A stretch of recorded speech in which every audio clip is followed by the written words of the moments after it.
All right, for 11 and 12, we are writing our numbers in standard notation. So we're starting in scientific, going to standard. Still unclear whether or not my stylus is working, but here we go. We got one more video after this. All right, so we have 9 times 10 to the power of 4. Notice I put my little decimal there just so I know where it is. We're going to start out with that number, 9, and our decimal is there. My positive 4 tells me it needs to move 4 to the right. So I'm going to take my decimal and move it 1, 2, 3, 4 spots. And then each of those spots, we're going to add a 0.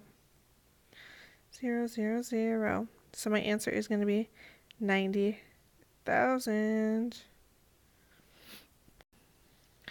And this guy, we have 9.07 times 10 to the power of negative 2. Again, we're going to start with our same number, 9.07 out front. My decimal needs to move 2 to the left because it's negative. So we're going to move it 1, 2 spots. That's my new decimal. We're going to put a 0 there. And this is my new answer. And that is 11 and 12.